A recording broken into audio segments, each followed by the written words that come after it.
leadership. Car tout ce qu'il a créé est saint lorsqu'on l'utilise conformément à sa parole et avec prière. Nous sommes là, chers fidèles téléspectateurs, pour un nouveau numéro. Là, je vous salue déjà de partout où vous êtes. Comme vous voyez, j'ai reçu un homme de Dieu très puissant qui est là à ma gauche, que je salue tout à l'heure. Bonjour, papa. Bonjour, madame. Merci. Comment vous allez? Oui, Dieu fait grâce, ça va. Avant de côté na thème na biso ya mokolo ya lelo, na limite sala une petite marche en arrière pour donner la bonne compréhension à nos chers téléspectateurs. Mbaleleki tolobelaki la récite. Vous définissez qui récite comme quoi? Ah, merci beaucoup. Mbaleleki te définissait qui récite comme étant niveau de satisfaction où il moto à atteindre la vie na ye. Or niveau de satisfaction ya moto nyonso batu nyonso ekokana raté.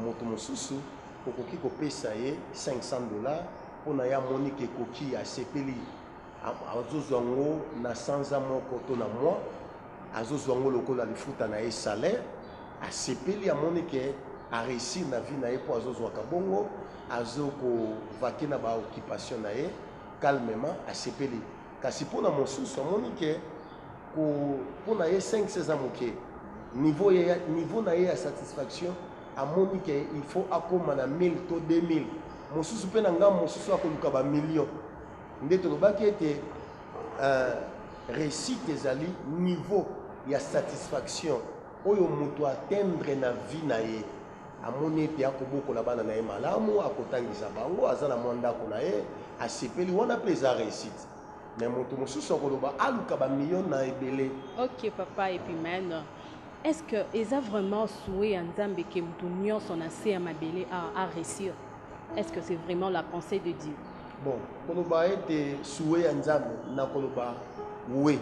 Comment? Eza solo pour naloba ki yango mpe mbaleleki ete réussite ya solo to ya liboso eza moto koyamba kolo Yesu lokola mobikisi ndenge otuninga motuna ya ndenge nini tokoma na koloba Bible lobi toluka naino cherchez premièrement le royaume des cieux et le reste vous sera donné.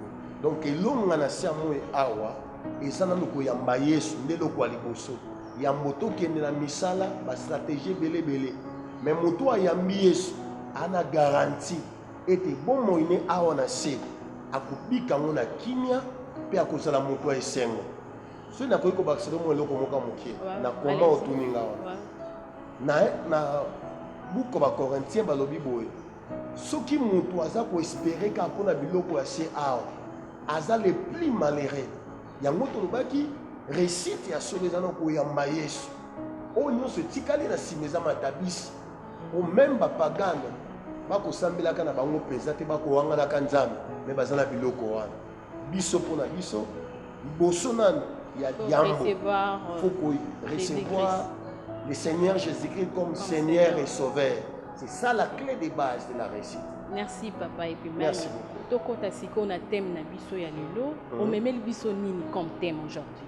Merci beaucoup maman Lydie. Merci pour la mingi kozwa ngonga penza ya kozwa na ina makambo pona kosunga bilenge pe kosunga bato ebele bakolanda biso sikoyo. Merci. Eloko na memi lelo ezali ya kolobela mwa moke ba arme moko eza efficace.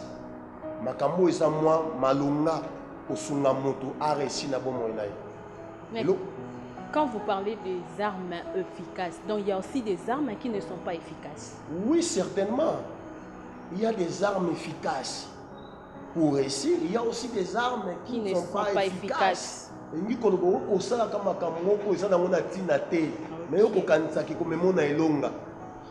Mais ça peut na makambo eza na tinda o soko sale yango e memi o lobby na bato nyonso babeteli maboko pour réussir na vie na yo. Ok papa, to lobela nanu ba arme efficace. Arme d'abord c'est quoi? Bon, soki to lobby to zongi mo moke na monoko na biso to baka munduki ezelo ko ekosunga moto ayeba non pas kosala ngo mabe mais komi batela nango. Efficace. Donc to ko bate eloko wana eza efficace to makasi elinga koloba ke eloko wana soko saleli yango ekosunga yo ekoki kozanga te ekomisa ona oyo ozokanisa okoma to ozwa. Donc minduki ya makasi pour esunga yo ozwa ozoluka, c'est ça. Yango wana mama. Vraiment. Minduki ya makasi. Il y a combien d'armes efficaces? Bon, bah armes efficaces, il y en a nombreux. Et j'ai belé minduki wana.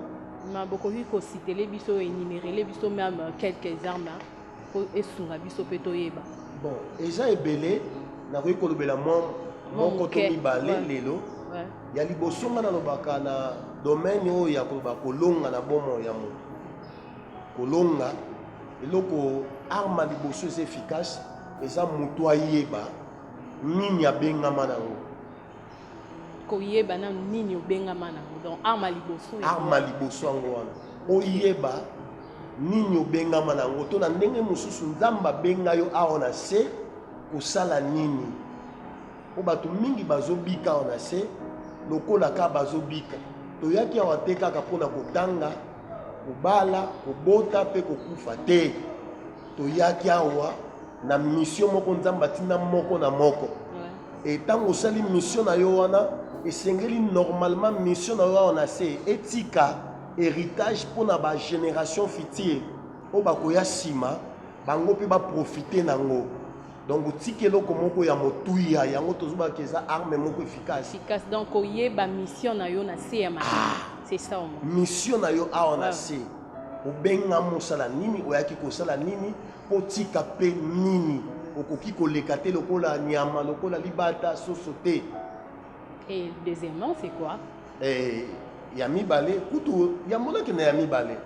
Nenga kozondakisa omoni Samson na Bible. Ouais.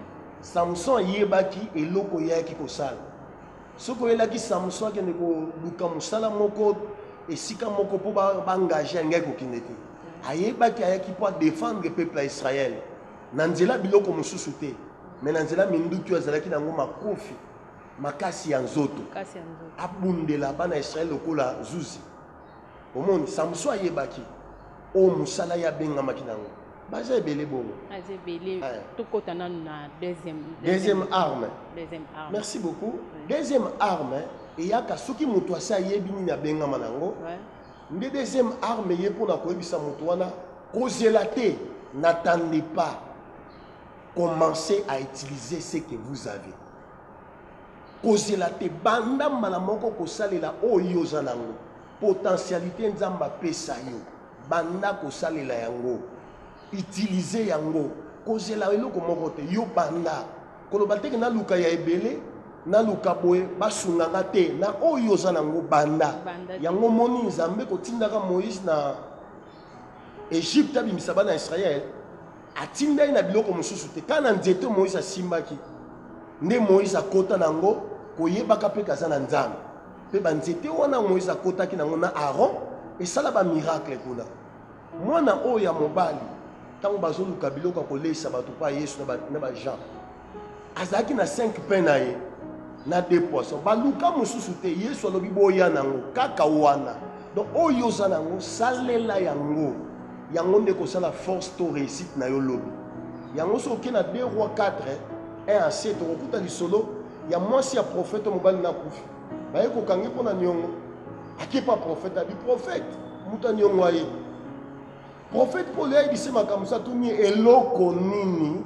ozanango na ndako moi so palobi nazaka na mwa mulangi ya mukia mafuta prophète a dit zwa yango kende kanga na yebike bato mingi bakolanda biso bayebi lisolo wana esala miracle mafuta bima ebele donc eloko ozanango nde salela po okoma lobi na kati ya elongo. Mais je peux demander aussi, est-ce que Nzambe a tchabi loko vraiment kati ya mutu moko na moko a tchaba potentialité kati ya mutu na moko na se ya moyo na se ya moyo iza ya solo Nzambe akapesa moko na moko likabo na ye o tokobenga ba potentialité. C'est vrai. Na monoko ya mondele moko na moko azala makoki na ye soko tali Joseph na Bible azaki na likabo moko ya koyeba kolimbola bandoto ezalaki ya ye soko kepa Daniel kokuta ye pa azalaki na mwa mayele wana ye kutu mwa likolo isusu ata kutu oloti obeteli ete ye akoki kotuna nzambe mpe azwi yango. Donc moko na moko azalaka na makoki nde nzambe apesa ye. Eza kaka te ya makambo molimo ekozala mpe ya koyeba okanga suki ya koyeba okopesa mutu mosusu eloko atekela yo. Yo moko teke toki ozwa mutu te. Mais soko bengi kobi eloko nazoteka yango minute moke abimi azongi aye na mbongo. Po eza eloko ayebi kolobela po ateka eloko na ye malamu. Donc nzambe apesa moko na moko likabo na ye.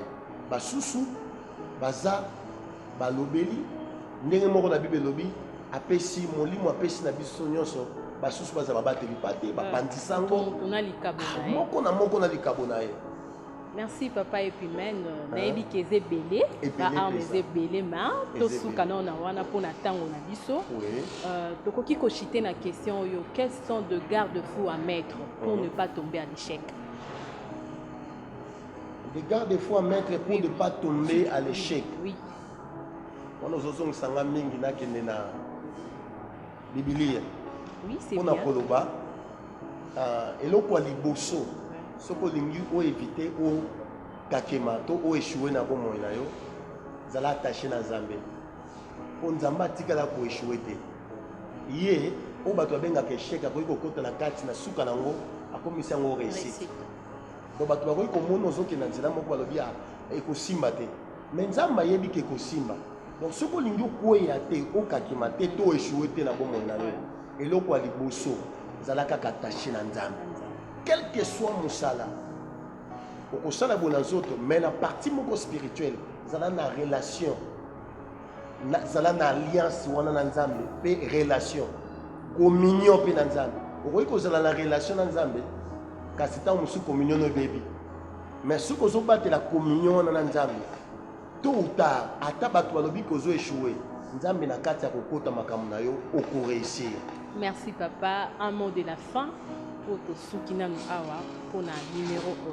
Merci beaucoup maman Lydie na kolingana na pesa o matondo na ndenge o sepelaki oyamba ngai na émission na bino lino basuka na koyebisa bandeko nyonso balolanda biso ke ezali possible o réussir elongo na nkolo Yesu.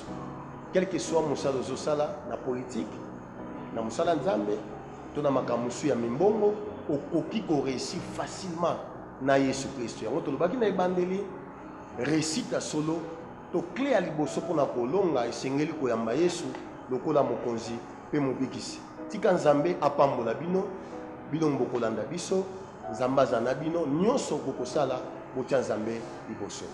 Merci papa Epimène d'avoir répondu à notre invitation. C'est moi qui vous remercie. Merci. Tout est bien qui finit bien, chers fidèles téléspectateurs. Je sais que vous étiez très nombreux en train de suivre cette belle émission.